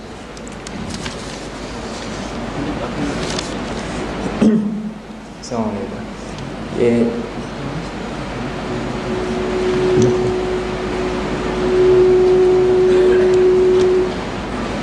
میرا خیال ہے 10:30 کے بعد وہ اضافی پروگرام ہے. یہ 3 سوال ہے جی میرے. سوال نمبر 1 ہے کہ ارتقاء کے ضمن میں آپ نے فرمایا تھا کہ شعوری نبوت حضرت ابراہیم علیہ السلام پر اپنے پیک پوائنٹ پر پہنچی تھی، تو یہ کیسے حضرت ابراہیم علیہ السلام پر عروج تک پہنچی ہے؟ آخر ان میں باقی نبیوں سے بڑھ کر کیا کمالات آئی تھی؟ یہ بات آپ کی تھی جو میں نے ان کی طرف منسوخ کر دی. جواب تو میں دے چکا ہوں بھائی، سنا کہ نہیں؟ 3 کمالات گنوائے میں نے. خلیل اللہ ہے، ابو الانبیاء ہے، امام الناس ہے. انی جاعلک للناس اماما. 3 نسبتیں ہیں کہ نہیں قرآن میں؟ کوئی اس طرح عقلی کوئی دلائل نہیں. اب عقلی مانگنے لگے، جب نقلی سب سے بڑی شے تو ہمارے لیے نقلی ہے. قرآن سے بڑی دلیل کیا ہے؟ ٹھیک ہے تو میں مان لیتا ہوں. دوسرا سوال ہے کہ آپ کی کیسٹ حقیقت روح انسانی سے واضح ہوتا ہے کہ جنات میں روح موجود نہیں ہے، تو پھر قرآن ان کے لیے کیسی ہدایت ہے؟ کیونکہ قرآن بھی تو روح ہے، اور روح کا کانٹیکٹ روح ہی سے ہو سکتا ہے، باڈی سے تو نہیں ہو سکتا. آپ میڈیکل میں پڑھ رہے ہیں؟ نہیں. ہاں، آپ کو مسعود کے بھائی ہیں. بھائی تھوڑی سی عقل ضرور اپلائی کیا کرو، زیادہ کا میں مطالبہ نہیں کرتا، تھوڑی سی. سوال یہ قرآن میرے لیے ہدایت ہے کہ نہیں؟ وہی مجھ پر نہیں آئی، وہی روح محمدی پر آئی. روح ہوتے ہوئے بھی میں ریسیپینٹ نہیں ہوں اس کا. ہدایت تو میرے لیے بھی ہے. اس اعتبار سے ہدایت عملی جنات کے لیے بھی ہے. البتہ جنات میں چونکہ روح نہیں ہے تو نبوت وہاں نہیں ہے. فرق صرف یہ ہے. اسی لیے جنوں میں کوئی نبی نہیں ہوئے، بلکہ جنات کو بھی جو انسانوں میں انبیاء آئے ہیں انہی کی پیروی کا حکم دیا گیا. پیروی تو کر سکتے ہیں. تیسرا سوال ہے کہ جماعت اسلامی کے منشور میں لکھا تھا کہ دنیا کے کافر حقیقی کافر نہیں بلکہ صرف قانونی کافر ہے، کیونکہ ان پر ابھی اتمام حجت نہیں ہوئی ہے. یہ آپ نوٹ کر لیجئے کہ یہ ان کے منشور کی لکھی ہوئی بات نہیں ہے، اس لیے کہ کہیں آپ اس کو اسی انداز میں بیان کریں کہ دکھاؤ منشور میں کیا لکھا، تو وہ تو ہے نہیں، پھر آپ کو شرمندگی ہوگی. یہ ان کی دعوت کے اصول ہیں جو میں نے ان کی عبارتوں سے مستنبط کیے ہیں، اور اس کے حوالے جو ہے تحریک جماعت اسلامی کے حصہ اول میں موجود ہیں. لیکن یہ نہ لفظ استعمال کریں کہ منشور میں ایسی بات نہیں ہے. جی. لیکن اگر ایک شخص اللہ تعالیٰ کو تسلیم تو نہیں کرتا مگر اس کا اقرار بھی اس نے زبان سے نہیں کیا ہو تو پھر قانونی کافر کیسے ہو گیا؟ ہم اسے کیا کہہ سکتے ہیں؟ جبکہ حقیقی کافر تو کہتے ہیں کہ نہیں ہے کیونکہ ان تک جو ہے اتمام حجت ان پر نہیں ہوئی ہے. اور قانونی کافر تب ہوتا ہے کہ وہ اسی چیز کا اقرار کرے کہ میں اللہ تعالیٰ کو یا آخرت کو رسول کو نہیں مانتا. تو پھر وہ کون سے کیٹیگری میں آتا ہے؟ تو نہیں مانتا نا، وہ تو مانتا ہے نا کہ میں محمد کو نہیں مانتا. اگر وہ کہتے کہ میں مانتا ہوں تو فوراً آ جائے گا، وہ تو قانونی مسلمان ہو جائے گا. قانونی کافر قانونی مسلمان کے درمیان تو ایک باریک لکیر ہے کلمہ شہادت کی. آج ادا کرے وہ ہو گیا قانونی مسلمان. اگر ایک شخص وہ دل میں تو وہ اللہ تعالیٰ کو نہیں مانتا لیکن زبان پر انہیں یہ کلمات تو قانونی مسلمان ہو جائے گا نا. اگر وہ زبان سے کہتے تو وہ منافق ہوگا، لیکن منافق بھی قانوناً مسلمان ہوتا ہے. ٹھیک ہے نا؟ اچھا جی، ٹائم تو ختم ہو گیا. یا ابھی ایک سوال اور لینا ہے؟ نہیں جی، بس یہ سوال جواب کا سیشن ہم ختم کر رہے ہیں. اس میں چند ایک سوالات جو پہلے آئے ہیں ان کے بارے میں میں وضاحت کر دوں کہ ایک تو سوال محمد رفیق اختر صاحب ہمارے کراچی سے ہیں. ان کا سوال وقت کے بعد آیا ہے اور ان کے لیے موقع ہوگا کہ یہ کراچی میں امیر محترم جب کبھی جائیں تو وہاں پر یہ سوال کر سکتے ہیں. حافظ ابراہیم صاحب کا سوال انتظامی نوعیت کا ہے، وہ کبھی بعد میں مجھ سے مل لیں تو انشاءاللہ میں ان پر جو ہے اس کا سوال کا جواب دے دوں. ڈاکٹر عثمان صاحب کا معاملہ بھی یہی ہے کہ وہ یہاں لاہور کے رہنے والے ہیں، کسی وقت بھی اس کا موقع ہوگا. اس کے علاوہ ایک سوال باہر سے، بلکہ سوال نہیں کہنا چاہیے، 2 صفحے لکھے ہوئے ہمارے پاس آئے. یہ ہمایوں اختر صاحب ہیں ملتان سے. تو یہ 2 صفحے خاصے موجود بھی ہے کہ نہیں؟ جی موجود تو ہوں گے، پوچھ لو نا. نہیں ہوگی ہے موجود، لیکن اس میں باوجود کوشش کہ میں کوئی سوال تلاش نہیں کر سکا. یہ اظہار خیال ہے اصل میں، اور یہ سیشن جو ہے سوال جواب کا ہے. بس ٹھیک ہے. یہ ایک اعلان ہے کہ صاحبزادہ عبدالرحمان صاحب جو ہیں یہ ذرا اب میرے بزرگوں میں سے ہیں، بزرگ رفیق ہیں، شیخ جمیل الرحمان صاحب نے انہوں نے کچھ درخواست کی ہے کہ وہ 5 منٹ آپ سے گفتگو کرنا چاہتے ہیں. میرا ہونا تو ضروری نہیں ہے بھائی جمیل صاحب. اسی کی توفیق سے یہ عزم پیدا ہوا کہ اب زندگی کا جو بھی مہلت باقی ہے وہ اسی کام میں صرف ہونی چاہیے. تو آج اس کام کو جس میں ایک بالکل بے بذات اور حقیر سے خادم کی حیثیت سے میں نے وقت لگایا، اس طرح ہرا بھرا اور ترقی یافتہ دیکھ کر اللہ تعالیٰ کا شکر ادا کرتا ہوں. اس تنظیم جس کے 17ویں سالانہ اجلاس میں آپ لوگ شریک ہیں، اس کی تاسیس میں جن لوگوں کا خون اور پسینہ صرف ہوا ہے، جنہوں نے اس سلسلے میں محنتیں کی ہیں، ان سب کی محنتوں کو اللہ تعالیٰ قبول فرمائے. اور اللہ کی رحمت سے اس عاجز کو بھی یہ توقع ہے کہ میرا بھی کچھ نہ کچھ پسینہ اس تنظیم کی تاسیس میں لگا ہے. طبعی عمر کے لحاظ سے اب کہ میں اس اسٹیج پر ہوں کہ پتہ نہیں کہ آئندہ آپ حضرات سے ملاقات ہو یا نہ ہو، تو میں در حقیقت آپ حضرات سے اور بالخصوص امیر محترم سے، لیکن ان سے میں بعد میں بھی کہہ سکتا ہوں، تو آپ حضرات سے میری یہ استدعا ہے کہ دعا فرمائیے کہ اللہ تعالیٰ جو مہلت عمر باقی ہے وہ اسلام پر بسر ہو اور ایمان پر خاتمہ ہو۔ یہ ایک عجیب بات ہے، ابھی جہاں میں بیٹھا ہوں میرے دوست مجھ سے کہنے لگے کہ اس اجتماع میں آپ بالکل پس پردہ ہیں، کہیں نظر نہیں آئے، کہیں اسٹیج پر، کہیں ادھر ادھر۔ تو اسی وقت میرے ذہن میں پہلے سے بھی یہ بات تھی لیکن پھر تازہ ہو گئی کہ عجیب بات ہے کہ عمارت کھڑی ہوتی ہے بنیادوں پر، اور بنیادیں ہوتی ہیں زیر زمین، وہ کہیں نظر ہی نہیں آتی۔ تو یہی افراد کے ساتھ بھی معاملہ ہوتا ہے کہ جو لوگ بنیادی کام کرتے ہیں وہ آہستہ آہستہ نظروں سے اوجھل ہوتے جاتے ہیں۔ بہرحال جو اصل استدعا کرنے حاضر ہوا تھا، نازک مزاجی کا تقاضا ہے کہ ہم راہ و رسم زیست میں تبدیلیاں پیدا کریں، سینچ کر اپنے لہو سے ہر کلی ہر پھول کو، اس گلستان میں بہار جاوداں پیدا کریں۔ حالات کا رونا، اللہ کی یہ زمین بنی ہے فتنوں کا سنسار، جمہور کی دیوی رسوا ہو گئی ہے سرے بازار، چور چکے ڈاکو قاتل ان کی موج بہار، اس حال میں بھی سو رہا ہے گھر کا پہرے دار، قومی غیرت اور حمیت بے بس اور لاچار، اور سکھ کی بین بجائے بیٹھی گھر اپنے سرکار، اس سے پہلے کہ اجڑ نہ جائے اپنا یہ دیار، ہوشیار اے انقلابی ہوشیار، ہوشیار اے انقلابی ہوشیار، سرمایہ ہے جن کے پاس،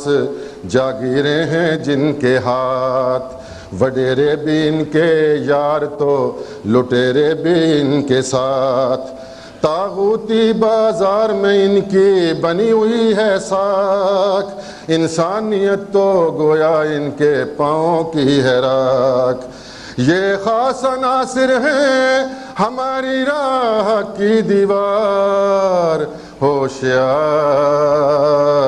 اے انقلابی ہوشیار۔ انقلاب کیا ہے؟